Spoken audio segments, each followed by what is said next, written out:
Expressway, airport, बड़े बड़े उद्योग लग रहे हैं। पीएम श्री पार्क आपके सी हरदोई और लखनऊ के बीच में बनने जा रहा है, जिसमें 1000 एकड़ क्षेत्रफल में एक नया अत्याधुनिक सुविधाओं से युक्त टेक्सटाइल पार्क बनने जा रहा है, जिसमें हजारों नौजवानों को नौकरियां मिलेंगी।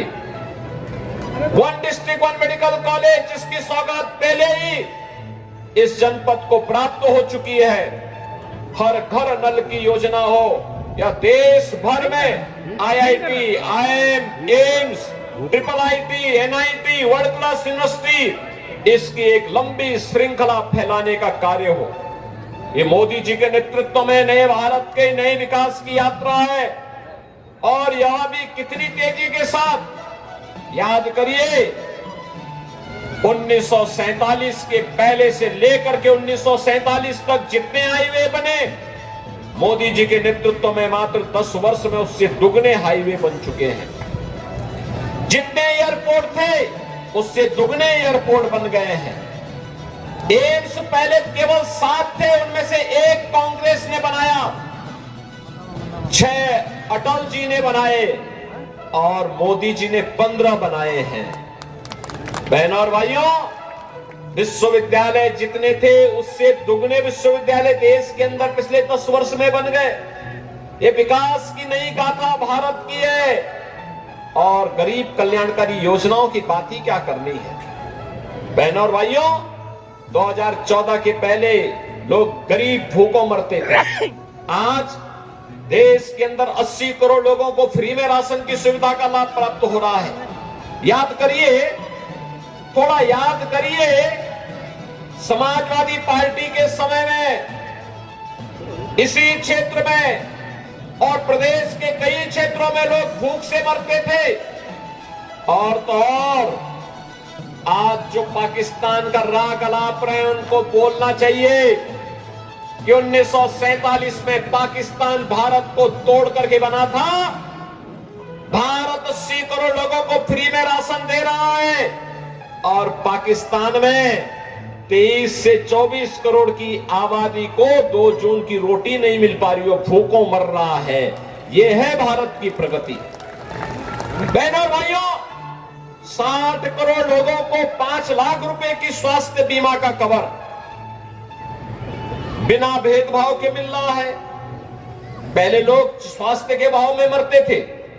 अब मेरे पास आंसू या हमारे कोई भी विधायक, कोई भी पदाधिकारी अगर पत्र लिख के भेजता है कि फलाना व्यक्ति बीमार है, आयुष्मान का कार्ड नहीं है, तो हम मोदी जी के द्वारा खोले गए जनधन अकाउंट में सीधे उस गरीब को पैसा भेज के कहते हैं कि भाई अपना उपचार कराओ, चिंता मत करो, आपकी सरकार है, आपका उपचार का खर्चा सरकार उठाएगी। बहनों और भाइयों, ये पैसा सीधे अगर गरीब के खाते में पहुंच रहा है इसलिए क्योंकि मोदी जी ने जनधन अकाउंट खोल दिया। 50 करोड़ लोगों को जनधन अकाउंट खोले गए।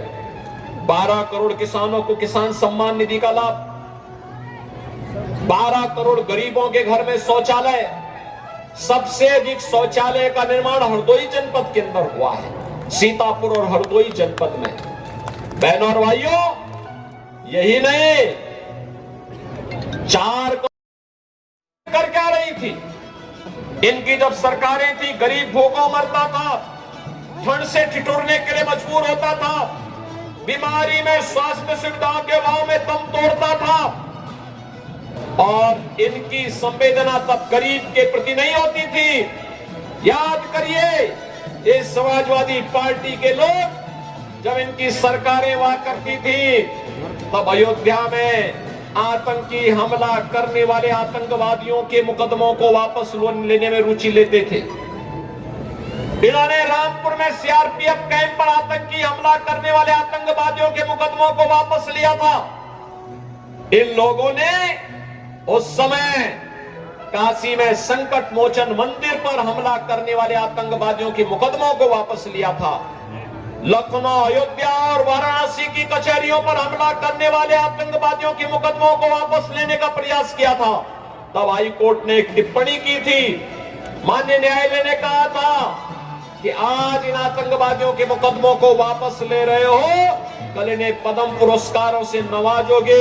सरकार का यह कृत्य अत्यंत खतरनाक है, निंदनीय है और कोर्ट ने कंडेम किया था समाजवादी पार्टी को।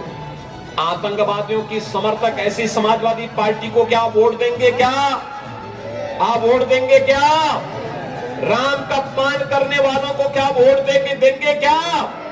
और बहनों और भाइयों, अब तो इन्होंने सेंध लगानी शुरू कर दी है। जब इनको लग गया कि अब कुछ नहीं होने वाला है, जनता बहरंग करने वाली है, अब ये लोग क्या करने जा रहे हैं? अब इन्होंने अपने मैनिफेस्टो में कुछ चीजों का उल्लेख किया है। क्या कहा है? कहा है कि अगर कांग्रेस और समाजवादी पार्टी की सरकार आती है तो पिछड़ी जाति को मिलने वाले आरक्षण में से एक हिस्सा मुसलमानों को दे देंगे। क्या हिंदुस्तान स्वीकार करेगा? क्या अनुसूचित जाति जनजाति को मिलने वाले आरक्षण में से एक हिस्सा काट करके मुसलमानों को दे देंगे? क्या हिंदुस्तान इसको स्वीकार करेगा? क्या?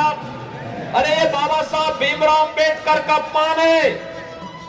कांग्रेस ने बाबा साहब भीमराव अंबेडकर का हमेशा अपमान किया, समाजवादी पार्टी ने भी बाबा साहब भीमराव अंबेडकर का अपमान किया, और आज ये आपके आरक्षण के अधिकार पर भी सेंध लगाने का कुत्सित प्रयास कर रहे हैं। कांग्रेस और समाजवादी पार्टी के इन मंसूबों को हमें पूरा नहीं होने देना है। और इस दिशा से मोदी जी ने कहा है, आत्मनिर्भर भारत और विकसित भारत बनाने के लिए। आत्मनिर्भर भारत का मतलब हर नौजवान आत्मनिर्भर होगा, उसके हाथ को कार्य होगा।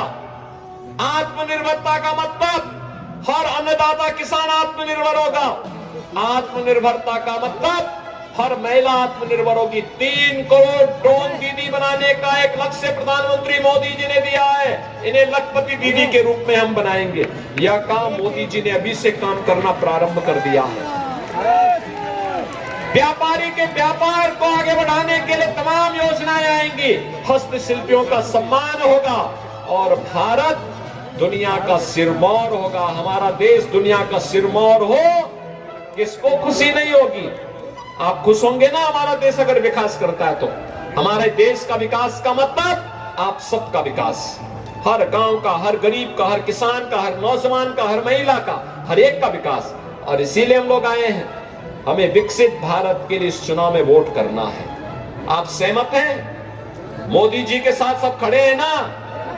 मोदी जी अभी कुछ देर के बाद इटावा आने वाले हैं। मैं भी वहीं जा रहा हूं। मोदी जी के पास आपकी आवाज पहुंचनी चाहिए। पहुंच जाएगी? बहनों और भाइयों, इसके लिए आपको वोट पोल करना होगा।